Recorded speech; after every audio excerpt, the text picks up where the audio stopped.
Salam cerdas, Ibu, Bapak, saudara-saudara yang saya hormati.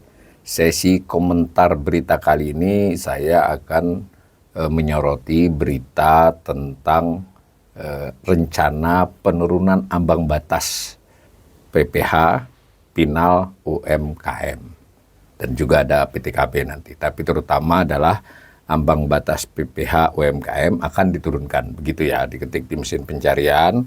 Itu lagi jadi pembicaraan 1-2 hari ini, dan juga sebetulnya sebulan 2 bulan ini juga sudah pernah. Nah, ini diberitakan misalnya Kompas 20 jam yang lalu, ambang batas PPH akan diturunkan, Asosiasi UMKM, pemerintah jangan bikin gaduh. Jadi ini Kompas sudah langsung mengaitkan dengan pendapat pelaku usaha ya, tapi memang pada berita sebelumnya Kompas menurunkan juga, kompas.com ya, pemerintah akan turunkan ambang batas PPH Pinal UMKM jadi 3,6 miliar dari 4,8 miliar setahun ya. Nah, media lain juga pada 2 hari sebelumnya atau hampir bersamaan ada CNN Indonesia, pemerintah kaji pangkas ambang batas omset UMKM kena PPH. Nah, nanti ada di DTC juga. Nah, kalau kita ke bawah melihat memang ini sempat jadi pembicaraan. Nah, si CNBC Indonesia juga batas omset UMKM bebas pajak turun jadi 3,6 miliar. Nanti saya pilih 2, ini saya sudah baca. Nah, mari kita lihat dulu dari kontan ya. Ini kontan juga ada di bawah-bawahnya. Kalau kita lihat kontan, kita lihat ini kontan berita yang agak lama, nanti kita baca belakangan, tapi kita baca yang lebih baru dulu, yaitu soal dari DDTC News ya. Nah, DDTC News ini melaporkan hari Rabu tadi, jadi baru 2 hari yang lalu, World Bank usul threshold PKP dan PPH Pinal UMKM turun jadi 500 juta. Kita bacakan ya. Nah, World Bank mendorong pemerintah untuk memangkas ambang batas atau threshold omset pengusaha kena pajak dan PPH Pinal UMKM. Jadi ada 2 tuh, threshold omset pengusaha kena pajak dan PPH Pinal UMKM. Tapi DDT News menggarisbawahi ini adalah usulan dari World Bank ya. Nah, meskipun nanti kita melihat wacana ternyata memang selain World Bank ada OECD dan juga memang ada rencana dari pemerintah wacana ini didiskusikan di internal namun belum jadi kebijakan. Kita lanjut baca di sini. Menurut World Bank, threshold PKP dan PPH Pinal UMKM yang saat ini senilai 4,8 miliar perlu dipangkas menjadi tinggal 500 juta rupiah saja. Bayangkan ya, ini usulannya World Bank yang dikutip oleh DDTC News. Nah, kata World Bank yang dikutip di DDTC News ini, batas 500 juta tersebut lebih sesuai dengan rata-rata di negara berpenghasilan menengah. Ya, pengurangan batas ya, berarti maksudnya kalau selama ini sebelum mencapai 4,8 itu nggak kena gitu lah ya. Nah, ini diturunin mau 500 juta berarti kan akan meningkatkan jumlah pelaku usaha yang masuk ke dalam sistem pajak dan mendorong interaksi bisnis formal antara pengusaha kecil dan besar. Nah, tulis World Bank dalam laporan bertajuk Indonesia Economic Prospects Desember 2024 ya, Funding Indonesian Vision 2045, yang sudah kita bahas dalam komentar berita kemarin dalam sisi hal lain. Jadi ini angkanya penurunannya cukup drastis ya, tapi tentu di laporan tersebut ada argumennya. Nah, threshold PKP yang tinggi dipandang ini masih dikutip dari Bank Dunia oleh DDTC News, penghambat transaksi jual beli antara perusahaan besar dan kecil. Mengingat kebanyakan perusahaan kecil itu tidak dikukuhkan sebagai PKP, pengusaha kena pajak ya. Jadi perusahaan besar tidak bisa mengklaim kredit pajak atas pembelian barang dari perusahaan kecil non PKP tadi. Jadi ini terkait PPN maupun terkait dengan nanti PPH juga. Jadi itu menurut laporan Bank Dunia ini. Nah, terkait dengan PPH Pinal UMKM, World Bank mendorong Indonesia untuk menurunkan. Tadi sudah dikatakan menjadi 500 juta. Nah, skema PPh khusus untuk UMKM yang terlalu rumit dan menimbulkan ketidakadilan horizontal digantikan dengan rejim yang lebih sederhana dan permanen. Itu tulis World Bank. Ini kita perlu baca laporannya yang dimaksud dengan permanen ini apa. Tapi intinya turunkan threshold, batas, kemudian dipastikan mungkin sekurang-kurangnya itu berlangsung cukup lama dan ada aturan yang jelas supaya perusahaan besar dengan perusahaan kecil itu bisa bertransaksi. Nah, dalam hitungan-hitungan pajaknya perusahaan besar bisa diuntungkan lah, sekurang-kurangnya dia bisa mengklaim bahwa dia melakukan transaksi apa. Nah, tapi tadi dari sisi UMKM ya berarti dia lebih banyak lagi UMKM yang kena pajak dan harus menjadi PKP, menjadi pengusaha kena pajak. Nah, disebutkan lagi oleh berita ini, ketidakadilan horizontal disebut mengingat skema PPh final UMKM memungkinkan wajib pajak untuk membayar pajak berdasarkan omset.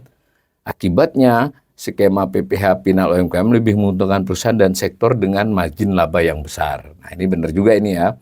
Jadi maksudnya mestinya tidak hanya kalau cuma berdasarkan omset itu, kalau suatu usaha jenisnya omsetnya tidak besar tapi marginnya besar kan diuntungkan. Nah, kelemahan dari sistem itu disampaikan juga penilaiannya. Nah, lalu di DTG News memberikan informasi ini berarti tidak berdasar laporan Bank Dunia tadi ya. Threshold senilai 4,8 ini telah diberlakukan sejak 2014. Sedangkan threshold omset PPKH itu juga telah diberlakukan lagi sejak 2013. Jadi ada aturan-aturannya lah. Nah, disebutkan oleh berita ini berbagai organisasi internasional seperti World Bank tadi sudah dikutip di atas, dan OECD ya, Organization for Economic Cooperation and Development OECD juga mendorong diturunkan batas tersebut. Nah, diberitakan lebih lanjut, baru-baru ini pemerintah memang sudah mengungkapkan rencana untuk menurunkan, tapi tidak mengikuti advis Bank Dunia jadi 500 juta ya dari 4,8 miliar menurut berita di DTC ini. Tapi saya sudah lihat di berbagai berita lain memang begitu beritanya. Tadi sudah saya sampaikan di depan contoh-contoh berita itu. Isu ya belum jadi kebijakan, itu dari 4,8 menjadi 3,6 miliar. Tapi ada keterangannya dari Sekretaris Kemenko ini. Sebenarnya rencana penurunan kan sudah sempat disampaikan oleh Bu Menkyu dan Pak Menko di beberapa kesempatan. Karena ada semacam catatan dan rekomendasi dari OECD. Jadi OECD ini lebih dulu nih, baru World Bank. Nah, sehingga jurnalis itu menanyakan kepada pejabat, dan kebetulan kali ini Sekretaris Kemenko, ya dia bilang itu kan sudah pernah diumumkan Ibu Sri Mulyani dan Pak Erlangga ya. Namun pemerintah belum berencana untuk menurunkan threshold PKP. Kita masih belum membicarakan itu. Ini masih memerlukan kajian dan evaluasi yang lebih detail. Sekurang-kurangnya sampai berita ini turunkan ya, hari Rabu 18 Desember 2024. Nah, sebelumnya beberapa bulan sebelumnya itu tidak sampai beberapa bulan ya, di akhir November ini Kontan sudah menurunkan berita juga terkait OECD tadi kan World Bank. OECD sarankan batas penghasilan tidak kena pajak diturunkan. Jadi kalau kita baca di sini tidak hanya terkait dengan UMKM, omset, tapi juga saya baca aja sebagian paragrafnya. OECD menyarankan agar pemerintah Indonesia menurunkan ambang batas penghasilan tidak kena pajak PTKP guna meningkatkan penerimaan negara. Nah, berdasarkan laporan OECD November 2024, jadi belum terlalu lama juga ya, selisih sebulan saja, menilai ambang batas PTKP orang pribadi loh ini, yang tadi kan lain kan, di Indonesia masih terlalu tinggi. PTKB saat ini 54 juta setahun alias 4,5 juta per bulan. Jadi kalau si wajib pajak itu kurang dari 4,5 juta, dia tidak kena pajak ya, tidak kena pajak. Nah, angka ini menurut OECD setara dengan 65% PDB per kapita, bukan total PDB ya. Berarti PDB per kapita kan di kisaran, nah ini untuk tahun 2000 berapa, mungkin di kisaran 70 juta ya. Nah, akibatnya, kata OECD, kelas menengah yang sedang tumbuh sebagian besar terlindungi dari pajak penghasilan. Nah, begitu loh. Nah, dan seterusnya ya. Jadi ini kayaknya memang harus jadi perhatian kita ini, kok berbagai pihak dari luar itu mungkin agak berbeda ya nuansanya ya, bahwa di kita ketika berencana naikkan PPN 12% itu panjang kan perdebatannya, dan ketika dinaikkan pun pemerintah terpaksa membuat penjelasan yang cukup jelimet menurut saya, bahkan mengambil penjelasan insentif yang sebenarnya sudah ada sebelum dinaikkan pun sudah ada ditaruh lagi, sehingga seolah-olah ada sekian belas insentif karena naik itu. Dan itu ya secara wajar juga sih, karena pemerintah merasa penolakannya cukup kuat ya dari pengamat, pakar, pelaku, apalagi rakyat kalau ditanyain kan. Nah, sehingga khusus PPN saja sudah begitu. Nah, ini ada laporan dari Bank Dunia minta terkait dengan PPh atas UMKM gitu ya. Ada PPh final maupun PPh UMKM-nya. Jadi sudah dinilai bahwa Indonesia itu batasnya terlalu tinggi. Kalau diturunkan berarti makin banyak yang kena. Tapi tentu laporan Bank Dunia mengargumenkan bukan soal yang berapa yang hilangnya saja, tetapi ini mengakibatkan banyak sektor yang jadi informal. Mungkin ini ada hubungannya ya dengan ketika pemerintah beberapa kali, Wakil Menteri Keuangan dan juga beberapa pejabatnya menekankan bahwa underground economy, ya toh, shadow economy mau lebih disoroti. Tentu kalau itu adalah ilegal ya kan nggak mungkin soal pajak kan, soal diambil, dirampas. Tapi kalau legal berarti ya ini, karena kalau dia nggak kena pajak seperti yang kita ceritakan tadi, ya berarti dia tanda petik kan termasuk shadow ekonomi dalam konteks itu ya. Sehingga kalau batasnya diturunin, yang shadow kan jadi berkurang, jadi terang nih, kira-kira begitu.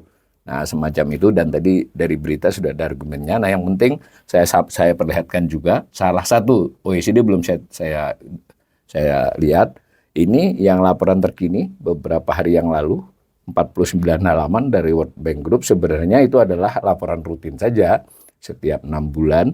Indonesia Economic Prospect, bahkan setiap 3 bulan kadang keluar. Tapi untuk kali ini cukup provokatif judulnya Funding Indonesian Vision 2045. Jadi bagaimana membiayai visi Indonesia 2045. Dan di dalam bagiannya cukup banyak mengulas, selain pertama ya biasa dia mengulas tentang prospek, tapi di separohnya dan malah menjadi konten substansialnya ya tadi bicara tentang perpajakan di Indonesia, dan salah satunya adalah yang tadi dikutip oleh beberapa media. Nanti kita akan masih membicarakan beberapa bagian dari dokumen ini yang dikutip oleh media, dan nanti kita juga akan melakukan assessment terhadap dokumen itu sendiri.